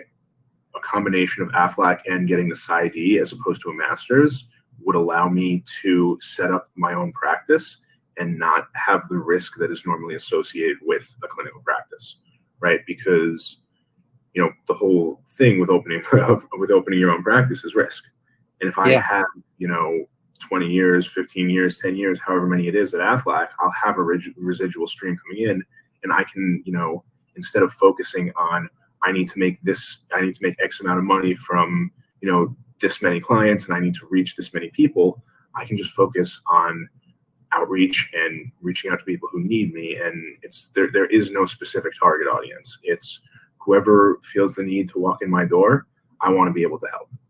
And if nobody walks in my door, that's the whole point of having AFLAC as that fallback. If a ton of people say, Alex, you're really good at what you do, and I want to talk to you, I would be ecstatic, and I will help as many of them as I can. Dream scenario, people would never have to walk in your door. Unfortunately, that's a dream scenario. And, exactly. No matter how good things get, there are going to be people who are struggling with different things, and having somebody out there to talk to, I think, is going to be wonderful. Let's go on ahead and let's get back to AFLAC. You focus on group insurance or solo? So I personally focus on group. That's groups of 3 or more. That's nonprofits, that's associations, that's companies, businesses, however you want to look at it. If there are 3 or more people together, what we're able to do is offer our plans at pre-tax group rates. So if an individual comes to me saying, this is the individual plan that I really want, I'm never going to turn them down, but it makes a lot more financial sense for me to offer it through a group. And could that be like a that group? Could it be like a family that's getting together, or does it usually have to have an EIN? It has to have an EIN, and Okay. and I have done a family that got a family EIN and under the name of a business. That works, but there needs to be some official connection between the people. That's an intriguing thought. Just putting my family under an EIN. I would only do that so I could fire them. No, I wouldn't. No, but I mean, you do it for the tax purposes, and you can pay them, and we don't have to go there now. But there's other reasons to do it. Yeah, my kids are watching this. They're going to go, Dad, you wouldn't have a chance. We'd fire you first. So, yeah. And what generally, what is like the out of pocket for? Is it expensive for smaller groups, or? So the groups are not the ones paying; it's the individual. And what we do, what the enrollment process looks like, is we present what the plans are to these groups, and then we work with the individuals to sort of figure out what makes the most financial sense for them. Our plans start at $4 a week. That starts with our cheapest plan, which is the accident plan, and then it goes up from there. I think our most expensive will get up to $16 a week, and those are all on the individual sides. What you can do with a lot of these plans is you can cover your entire family. That will change the price. It's really a case-by-case basis. So there's not one number that I can give you. It's, we sit down with the people that are interested in enrolling, and we figure out which plans and, which associated costs with those plans make the most sense for them. $4 a week. That's wow. And that $4 a week plan can pay out tens of thousands of dollars for more severe injuries. And I know that I at least I don't think you were with them when COVID started, but were people utilizing this during COVID? Ones who actually got sick with COVID, was there anything that they were able to utilize during that time? Yeah, I mean, anybody on a hospital indemnity plan or an accident plan was able to, or a short-term disability plan, any of those 3 plans would be able to take advantage of those when they went into the hospital to get treated, or even if they, like the short-term disability plan kicks in when you're unable to work due to injury or illness. That's exactly what the case would be with during COVID. So they would be receiving, up to 60% of their income just because they're on the policy. 60% of your income on top of disability, or short-term disability. I'm going to tell you something that would be a lifesaver. I know I wish I would have had it after the motorcycle accident, because there was quite a shock when you went from, in which I worked 70 hours a week. So it wasn't like, it wasn't like that I was just missing a little bit of money. It was like I was missing an entire paycheck every week, and having that extra to cover me. This is just one of those things that we were talking about, Alex, that COVID did teach us as a people that things can happen to us. Okay. We thought that the plague was invincible. We were invincible from the plague. I'm sorry. But we were thinking that, there's no way the plague can come back. And oh my God, it come back and it got us good. And it shut us down. So having that backup is a very, very good thing to have. You can work, you are in New York, but you can work anywhere, right? Yes. So I'm licensed in, I believe, 14 states as of now. And that's only because I've done business in those 14 states. But I can be licensed anywhere in the US within a day. Wow. What kind of things do you have to go through to get your license? You apply to initially get the license. You have to take like a 15-hour course and then an exam. Once you've done that, I took the New York State insurance license exam or accident and health exam. And then from there, to extend your license to a new state, you just pay a fee. Oh, okay. Okay. Well, I know that from everything I've ever talked to anybody, getting licensed in New York is the hard one to do anyway, with any licensing. That really wasn't my experience with insurance. I know that there's a lot of different regulations that New York has. So I did get pretty lucky that New York was the state that is my resident state, because extending a non-resident license to New York is extra complicated, and there's a bunch of steps. And you're right, with most licenses, New York is the worst state to be in. But I think I kind of lucked out with insurance because it was really easy to get the initial license, and I just have to go outwards and get non-resident licenses in all these different states to operate in them. It's kind of one of those half and half, weigh the good and bad in it. I think what New York does is great for the people within its residency, because guess what? It makes it easier for a New Yorker to do their job there in the state. And it kind of gets people to, want to maybe come and move into New York.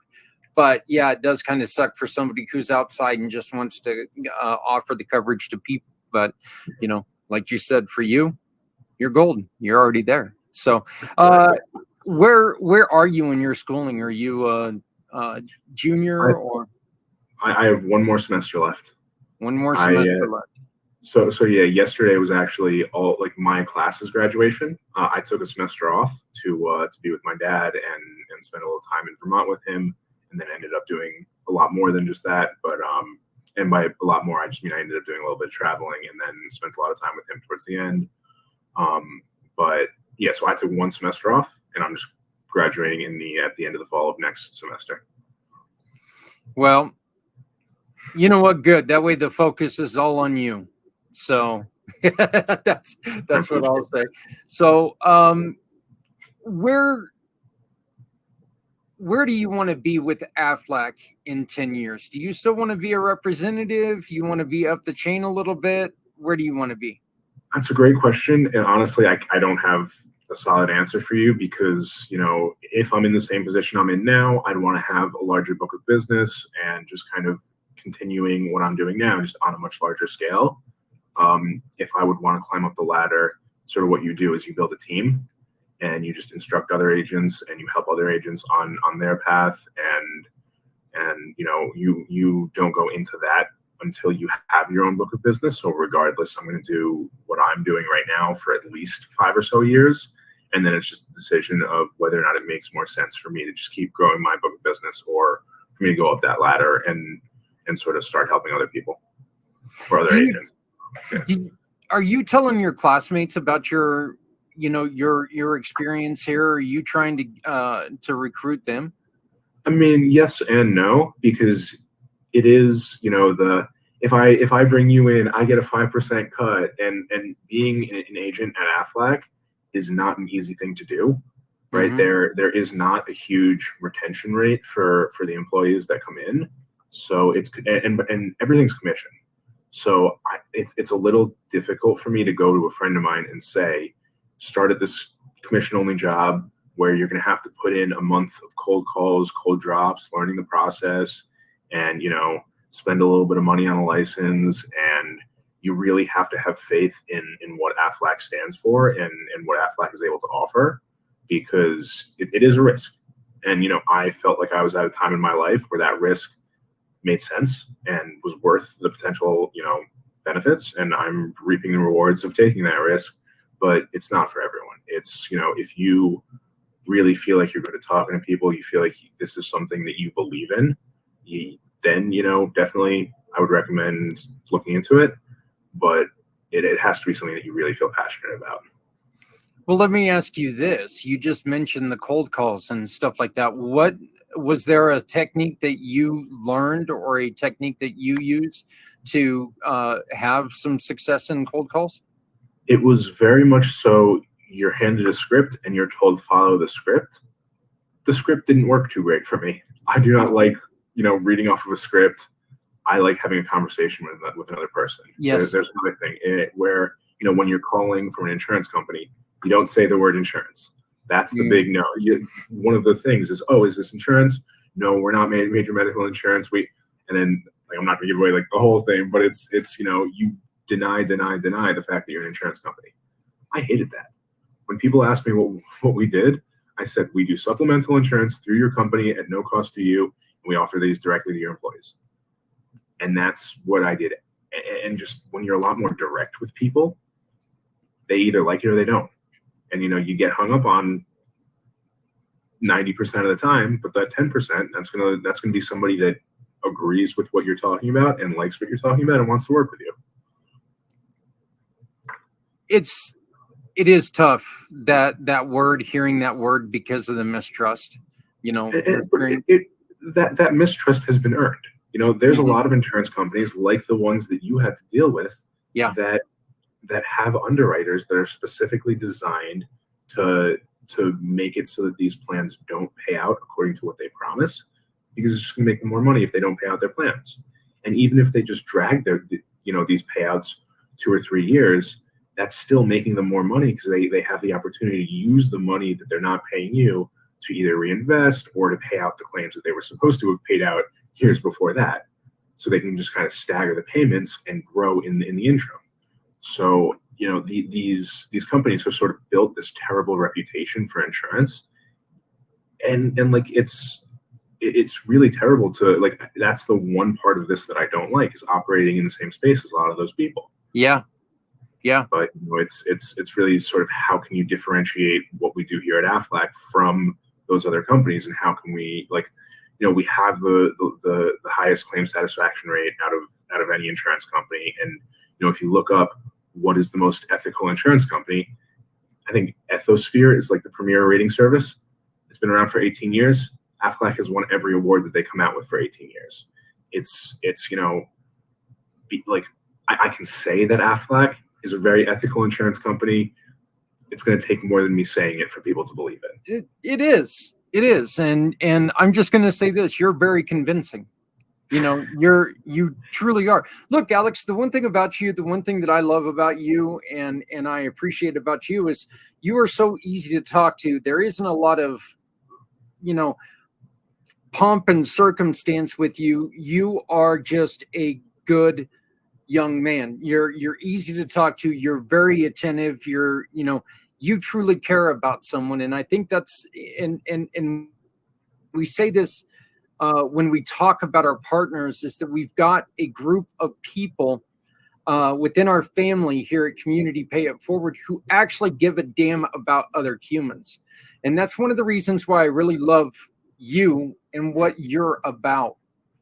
And I'm excited that in 20 years, we're going to be helping you build your practice. And that excites me as well, because, well, it'll probably be one of my sons.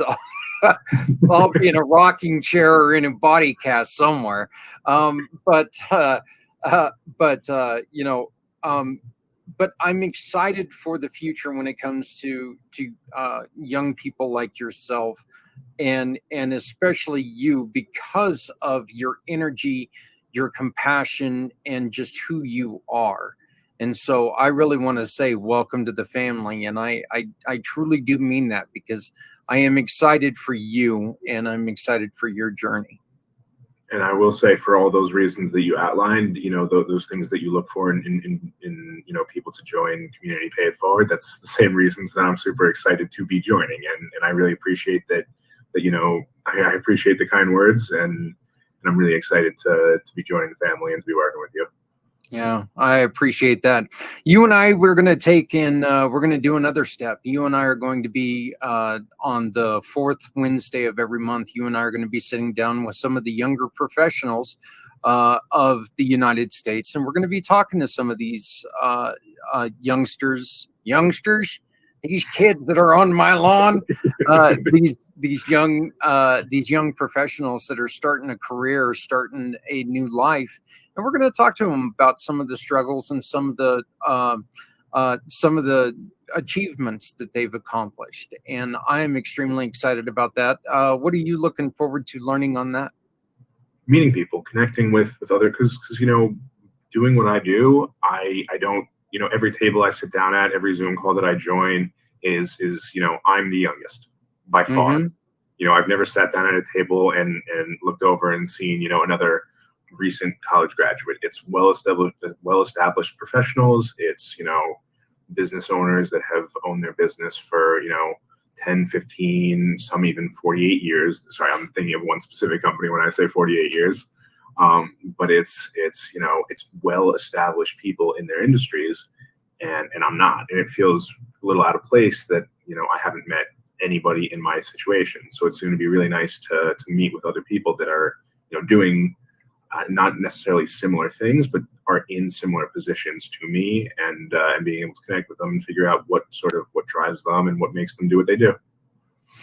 Well, that is, what I'm excited about it, because we get to get the perspective from another generation, as some of us who have, a little more behind them, a few more years behind us. There's a lot of times that we forget that, the way that we did things, we struggled too. It's great that we get to learn more about the way that, with all the things coming up, AI and the technology and everything else coming up, it's going to be wonderful to work with you and see how kids are innovating and leading the way when it comes to doing business in this new world. Maybe it'll even help some of us old folk out. So that's my whole purpose of this. But I am looking forward to that. And that show starts right here next week. And we're really, really looking forward to that. Hey, Alex, how do people get a hold of you? Text me, email me. Those are kind of the two best. I think my email and my phone number have been circulating. I think my phone number is up on the screen right now.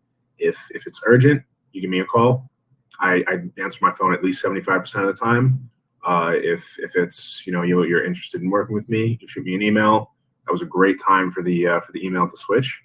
But I'm very receptive to my email, and I'll get back to you as soon as I can. It's almost like I know what I'm doing sometimes. I thought it was on like an auto loop. That's my bad. I play it off really well sometimes. So, and the other times I'm on this muscle relaxer that makes my finger twitch. And honestly, it does it on its own every once in a while. So, life, it is what it is. You can also find Alex on LinkedIn. Just go to Alexander Bihar and you can find him. Alex, is there anything else that you want to talk about before we leave? I think one small detail that I wanted to get out, just about the way that these plans pay out. It takes 2.5 days for the plans to pay out, one of the quickest, rates of payout. Mm-hmm. And then one other thing is, we were talking about short-term disability at 60% of your income. Most of what we do is supplemental. So what that means is it goes on top of everything else that you're getting. So if you're on workers' comp, this doesn't interfere with workers' comp. It doesn't interfere with anything tax related. These are all pre-tax payouts. So you don't have to worry about the IRS taking a chunk of this money. It's, you don't talk to other insurance companies. You don't talk to anybody. This money goes in your bank account and you can spend it. So I always like to say that, because you don't have to worry about, getting money from two sources. Oh no, I have to file this or tell this person or give some of it away. No, it's whatever you're getting outside of Aflac. We're happy that you're getting money, and then we're going to give you our money in addition, and you can spend it on whatever you feel they need to spend it on. Look, I'm just going to say this right now, as a person who had to get used to life after making a decent living, and then all of a sudden that money was gone, and you were getting, you were getting 60% of, 40 hours a week. And as I aforementioned, I was working 70 hours a week. There was 30 hours in overtime there. And so only getting the 60% of that, having that extra money is going to be something that you really, really, really should think about and consider, because it's a shock to your system. And we all know that when things switch, when things go bad, they go bad all over. So protect yourself. It's one of the, make sure that you're making the right decisions while you're healthy, while you're good to go, because unfortunately in life, things happen, and that switch could really, really make a bad situation even worse. So give Alex a call. You can call him at 914-610-0055. That's 914-610-0055. Or you can email him at alexander_bihar@us.aflac.com. alexander_bihar@us.aflac.com. Or, of course, you can always find him on Community Pay It Forward. He is a family member. He's a giving partner. So every time that you purchase from him, you're going to be supporting someone else. Maybe it's someone who is in a situation that we're trying to avoid. So, Alex, thank you, and welcome to the family. Thank you so much. I'm so excited to be here. All right. We'll see you next week. Awesome. I am really excited about the prospect of working with Alex next week and starting this young entrepreneur show and talking to kids. As I mentioned in that video, I think the working with younger individuals, listening to what they're doing and how they're making things happen, I think that can only help us, the older generation, improve what we do. Make sure that we're staying in touch with who they are and getting ideas off of them. I love talking to the younger people, but I'm kind of getting to that age where there are a lot more younger people than there were before. So, hey, we ran a little bit long tonight, and I appreciate everybody for sticking with us. Please, if you ever have any questions whatsoever, reach out to us. You can reach us at communitypayitforward.us. Once again, that is communitypayitforward.us. You can email me at zach@communitypayitforward.us. That is Zach, Z-A-K, at communitypayitforward.us. Please make sure you take care of someone out there, because, folks, that's all we got. Look, if you're not helping someone, you're hurting everyone. No one needs to go it alone when we all come together. The one last thing I'd love to say is, make sure you love somebody out there, because somebody out here loves you. Here's a really, really quick video about our program, Community Pay It Forward, and how it works. Looking to make a difference with your shopping? Visit communitypayitforward.us. Select the mission or cause you want to support and scan the QR code. You have two options. Click the first link and browse our giving partners, or use the second link to tell us what you need, and we'll find the right partners for you. Shop with these partners and keep your receipt or invoice. Next, click a picture or simply upload a picture of your receipt to the portal in every form, adding your name and email address. Your purchase now turns into a donation to the mission you've chosen. Community Pay It Forward shares your business story with those in need of your services to rally support for those who need us all. Show me the way. You wanna hold the heart. Sunset Boulevard. Bring me here, 'cause it's not quite clear to be apart. Sunset Boulevard.